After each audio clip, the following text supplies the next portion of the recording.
Okay, so here the first sheet that you can see is the first sheet that we're going to do also. So basically, it consists of site plan, which is yung site development plan as we already know it. We have some elements of it, the road right of way. Teka, hindi ko makita yung kanyang pencil. Ayan. Okay, the road right of way. Now we can see here. So basically it is from here to here. So road right of way, pwedeng may pangalan ng street name, etc. Then your lot line, which you can see the boundaries of your lot, your building footprint or yung inyong shape ng proposal, the driveway, and the setbacks. Yung setbacks na to is measured from the pinakadulo ng inyong lot line up to the edge of your building line. Ito yung mga setbacks.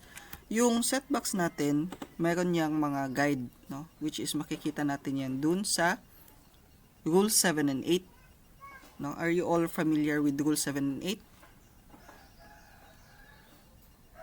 Familiar ba?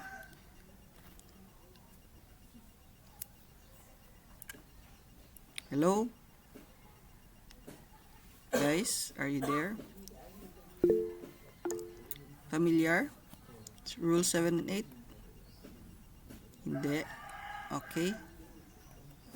So, for residentials, probably residential buildings, ang setback natin sa front is 5 meters. So, yung measurement niyan is galing doon sa lot mo, sa frontage ng lot mo, papunta doon sa yung building line is 5 meters. Yung minimum, minimum yon. Pwedeng lumampas ka doon, but hindi ka pwedeng lumapit. Or hindi ka pwedeng bumaba, Hindi pwedeng lumapit yung building mo on the front line, which is measured 5 meters for the minimum. For the side naman is 2 meters, at saka sa likod is 2 meters din. Okay? So, if you can see, I'm introducing to you the Rule 7 and 8 for you to have a specific material to be checked later on. Okay?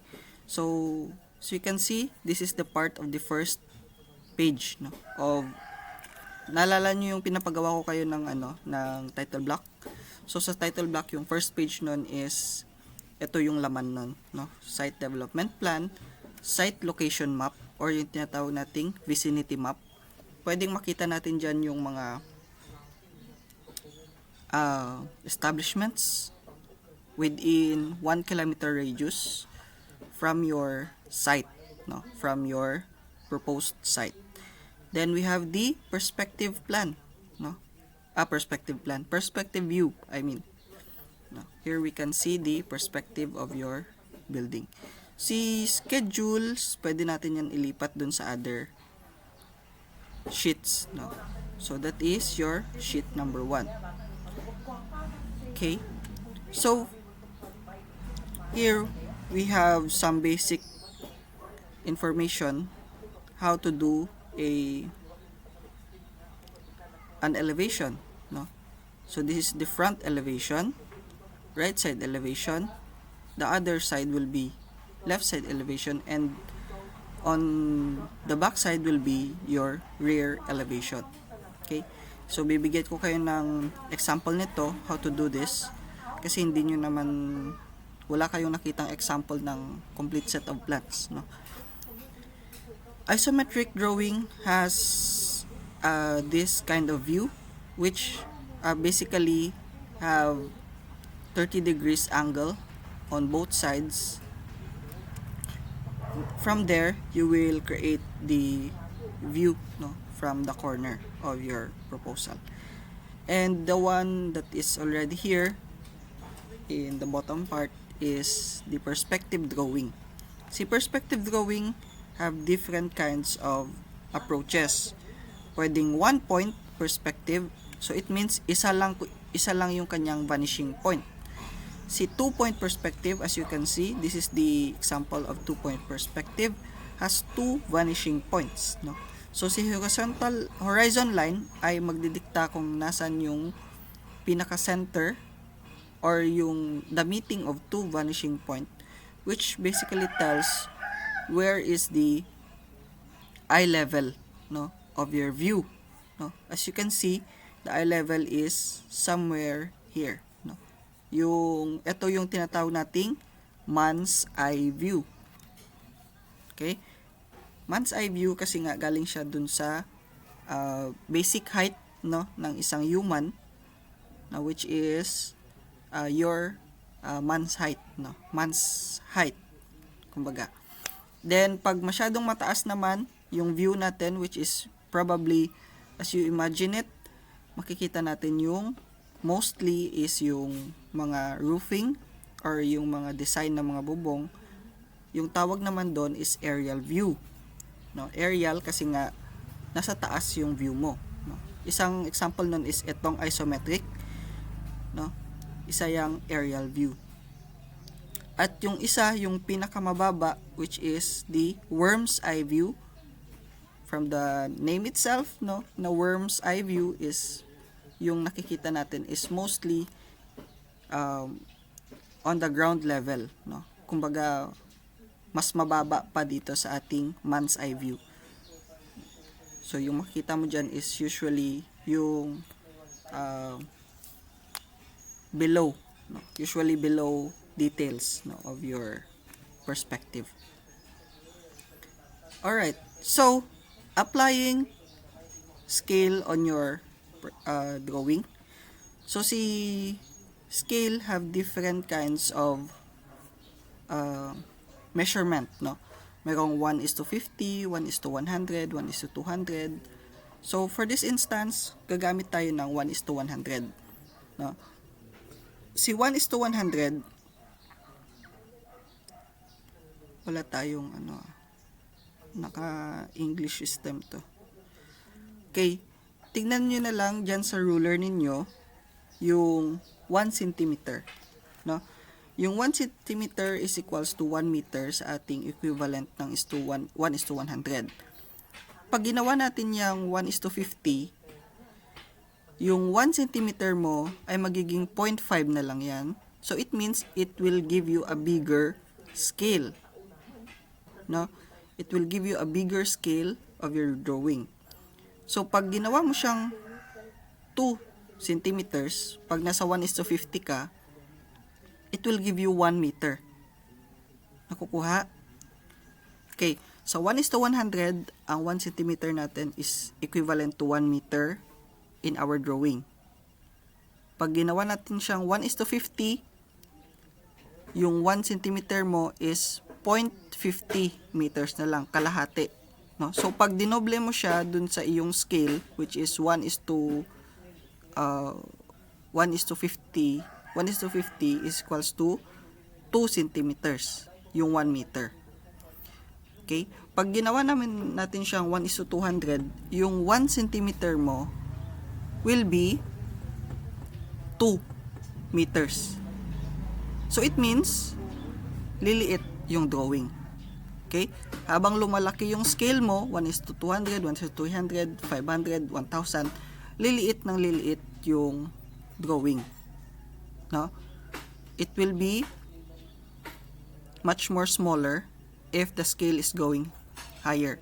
If pababa naman, yung scale mo 1:80, 1:70, 1:50, 1:20, 1:10, so it means lalaki ng lalaki yung equivalent niyan sa drawing mo, no?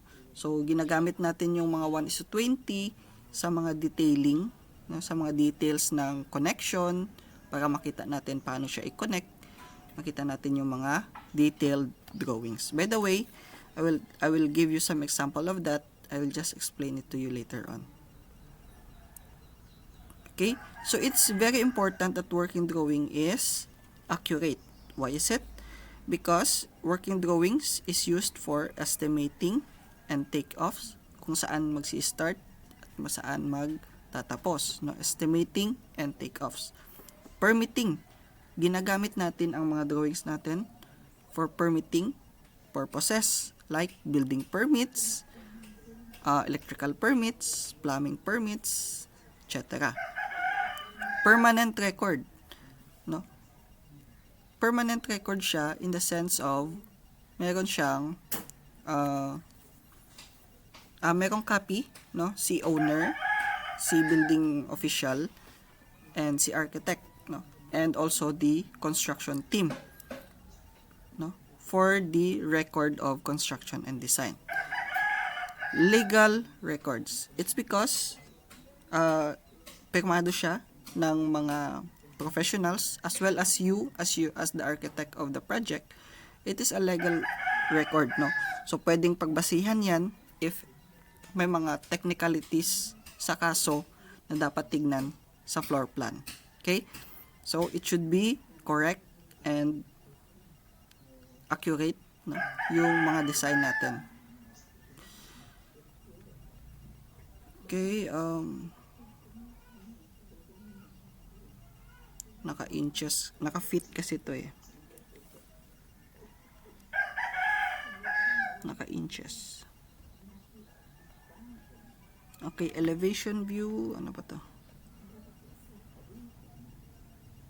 Interior view. So hindi naman tayo interior view.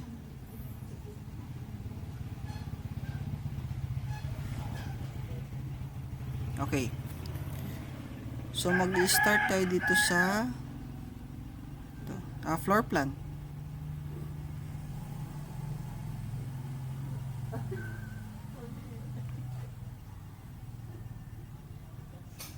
Tignan natin kung may floor plan siya. Foundation plan. Ito. Floor plan.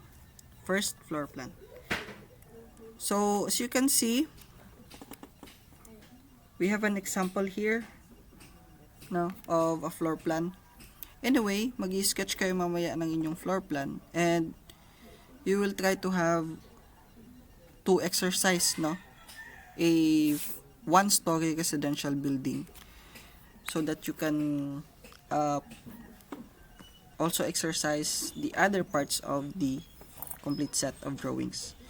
Okay, so firstly, we will going to have a floor plan in our second sheet, no? I-skip muna natin si first sheet para magawa natin yung floor plan natin. Kasi si floor plan, makikita natin yan for the second sheet. Okay, so first, sa ground floor plan, makikita natin the layout, no, of the spaces of our one-story residential. Meron siyang living room, okay, meron siyang kitchen, dining room, deck or lanai if that's open, master bedroom, no. So correction, no, hindi siya master bedroom.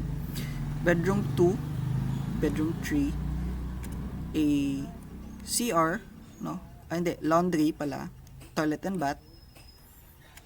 Then sa master bedroom kailangan siyang merong walk-in closet,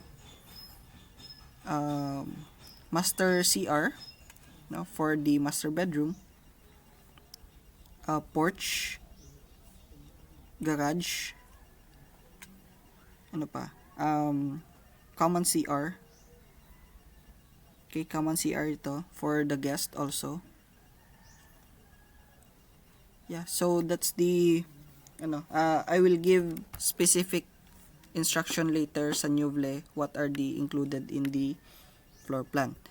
Then as you can see, meron tayong makikitang mga dimensions, no? Each and every wall, ito kasi bintana yung nagbabasihan eh.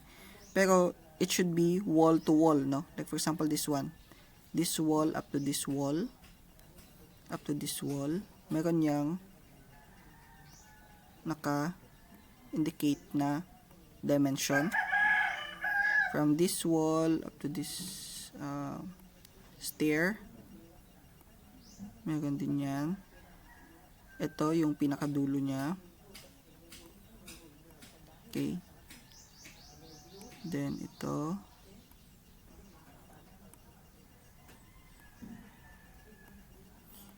Okay. So if you're tignan nyo lang if the wall is important, no, for the construction to be indicated, it should have a dimension, no.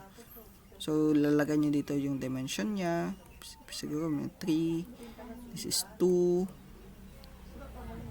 This is 1, 1.5, no, etc. So lalagay nyo yan. Then maglalagay kayo ng total dimension sa taas. Okay, for dimensioning. So dito lalagay nyo dito. Maybe this is 15.0 meters. Okay? Then yung kulang dito is grid lines. Si grid lines, makikita natin siya along the yung poste, no, ng mga bahay natin. So dapat meron siyang mga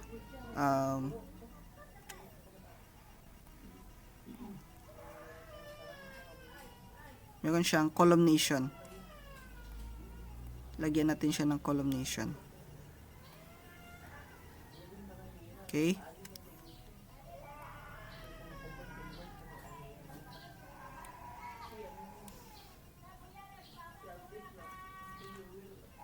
Okay, so pwede natin yan. So each column, no, has its own grid line. No, dito may grid din to.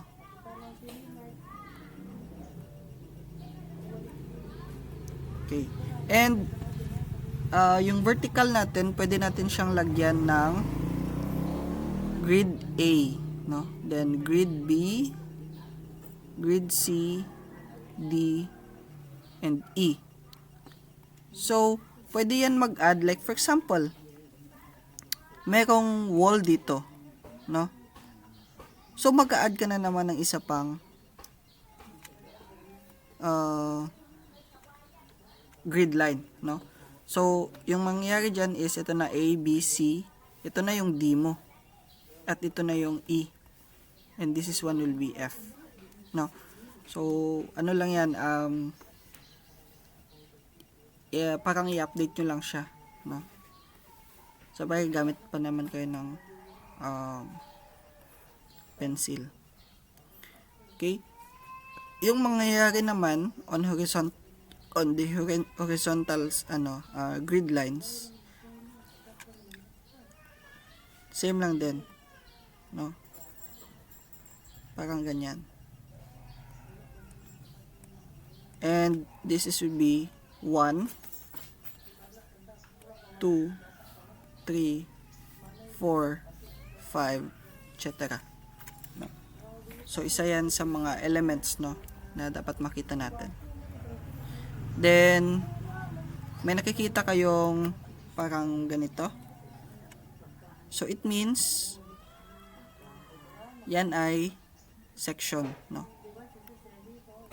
Architectural section, S-1. So, it means, dyan dadaan yung section line mo on that certain section plane, no? Meron siyang ipapakitang section on this line, no? So it will be a cut section in the floor plan, and it will be reflected on section through A, section through B, etc. Okay, so that is Ay, hindi pa. Meron pa pala tayong ipakitang ano pa yan. Door schedule, no? Si door schedule ay pwede natin siyang lagyan dito sa ating floor plan. Door and window schedule. So kung nakikita ninyo, meron siyang yan, no, parang 4, no? So that is door number 4. Ito naman sa mga windows naman natin, sana yan? Sa windows naman natin, meron siyang nilagay na mga letters. Pero we will preferly for the door, it will be like this, no? D over 1, no, for the doors. And ganitong symbol naman sa windows, window 1. Okay. So nag-iiba si door 1 pag nag-iibang type yung kanyang door. No? Like for example, si door 1, main door. So that is, yung tag niyan is door 1. So kung papansin niyo, pwede natin siyang ilagay dito sa door 1, main door. Pag sa ibang type naman ng door, like for example, nag-iba yung kanyang material, nag-iba yung kanyang dimension, pwede natin siyang gawing door 2, no? Door number 2. And so on and so forth sa mga other types of doors. Ganon din sa windows. Pag si window 1, iba yung kanyang shape, iba yung kanyang design, that is window 1. And another type of window and another type of another size of window, that is window 2. And it will be also applied to other types of windows, no? All throughout your floor plan. So tatabi lang natin siya dun sa window, no, na type. And yun na yung kanyang magiging door and window tag. Don't forget the tag of your area. Like for example, this one, 2-car garage. Okay. Then this one, covered porch, great room or yung living room, kitchen. Anyway, etong mga nilalagay dito, no, na install 1 hour far rated gypsum board on walls and ceilings. Makikita natin yan dun sa schedule of finishes, no? So pwedeng ilagay natin diyan pag wall finish, no, WF 01. Okay? And then titignan natin sa table ng schedule of finishes what is the finishes for wall finish, no? Wall finish. Pag sa floor naman, ang lalagay natin patas tulad nito, composite wood decking, lalagay naman natin diyan is floor finish, no? FF 01. Okay? So lalagay natin yan. Floor finish for the covered porch is FF01. Titingnan natin what is the specification for that certain code. So titingnan natin yan on some portion na ng ating discussion. Okay? So that is the floor plan. Sa elevation naman, ganito yung itsura niya. Okay? It has several specifications included, no?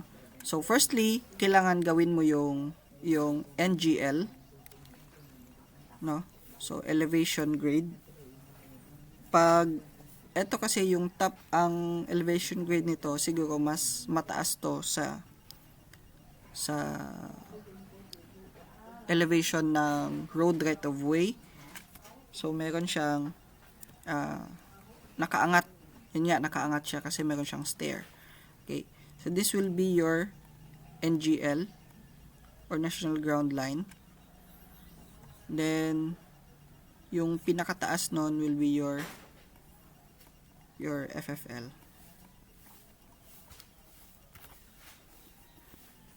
Wait lang, let me check first sige, later I will give you the example na lang.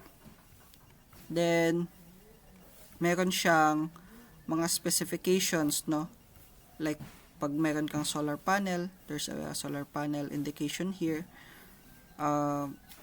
Roofing finishes or roofing material na ginamit, so there are standing seam metal on the usage of your design.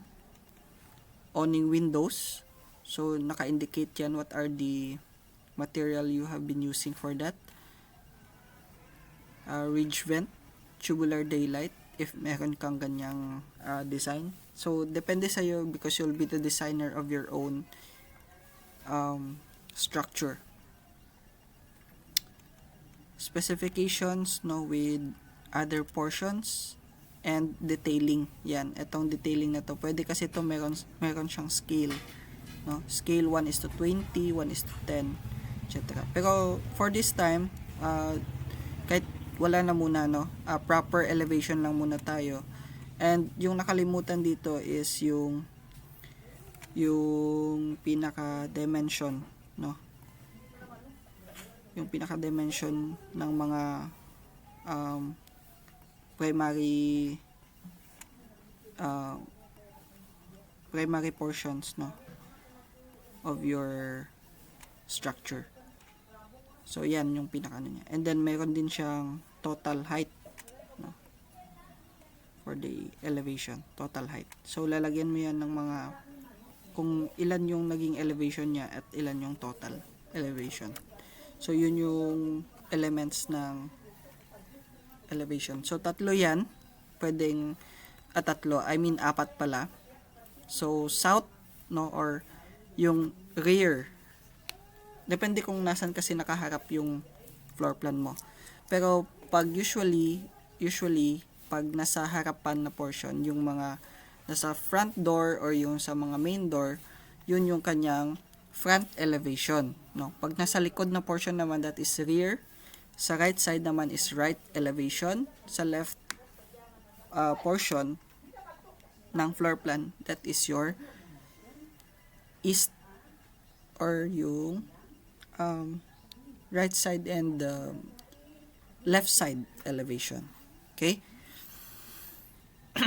So it's up to you kung gusto nyong i-render pa to. Pero so far kahit hindi nyo siya i-render, ito kasi naka-render to. So meron siyang color palette na ginamit. But this one is computer generated. Ang ating gagamitin is naka-manual tayo, manual output for our work. So same lang din yung kanyang specification. It should have elevation, dimension, and specification of materials that you're using in your elevation. Okay, ano pa to? Some portion will be the other elevations. And this one naman, interior elevations ito, As you can see, this is the detail of the kitchen, kitchen portion of the floor plan, which you can see the height of your kitchen, countertop, the gap, and the height of your ceiling and your overhead cabinets, the gap of it, and some arrangement of your kitchen layout, So may mga specification, ilang height nito, ilan yung height and height. So you will be the one is going to determine what are those heights, depende sa design na gagawin mo. If yung mga client mo is bigger race, yung mga Americans, etc. Iba naman yung anthropometrics ng mga Pinoy, Iba naman yung anthropometrics ng mga Americans and Westerns. So it will be varied depending on the client that you are serving. Okay? Pero as for now, let's use siguro no the anthropometrics no and the dimension of Asian no Asian people. Okay, so this is the specification of elevation 2, elevation 3. Makikita niyo yan sa inyong floor plan. No? Nasaan yung floor plan natin? Yung floor plan natin. Kitchen.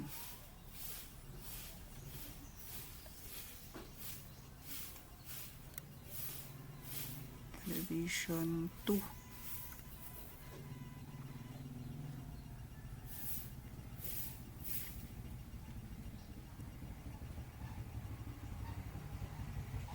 Dapat meron dito.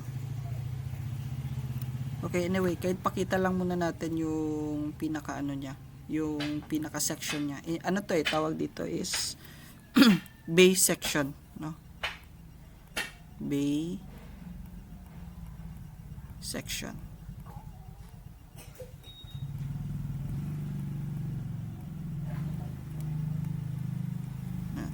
Meron din yan sa CR. Meron din yan dun sa ito, sa kitchen, sa CR. And meron pang isa, I think sa bedroom ata yun. So ito, elevations natin, interior elevations and base sections. Ganito yung kanyang magiging itsura dun sa drawings natin. No, and don't forget the dimensions, no, which you can see here, and some specifications of what is this, your cabinets, ovens, range, countertop, and other materials you've used in your kitchen.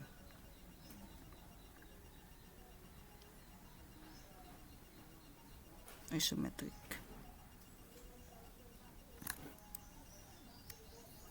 Ito yung site development plan na sinasabi natin kanina, no, on the first page, no, of your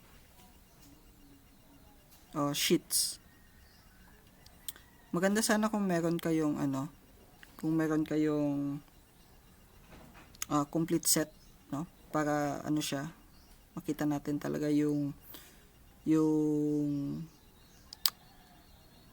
Philippine example, no. Although meron ako dito, so pwede ko siya pakita later on.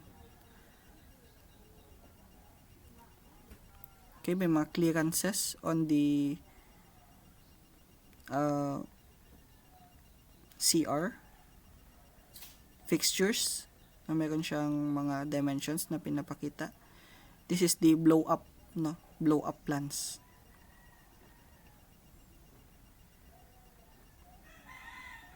Ito naman yung base section from the roof up to the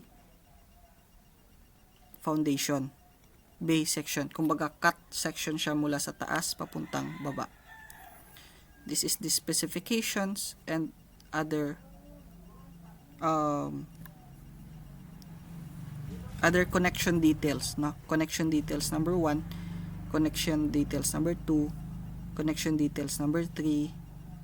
Yan. And this is the example of bay section. Window schedule. Gagawa tayo nito ng mas simpler, no? I'll give you some example of that. Okay? So that's the primary the introduction discussion for the architectural drawings. Okay, thank you very much, no, for listening, and I will have some instructions, no, in our Google Meet classroom. Thank you so much, and please stand by.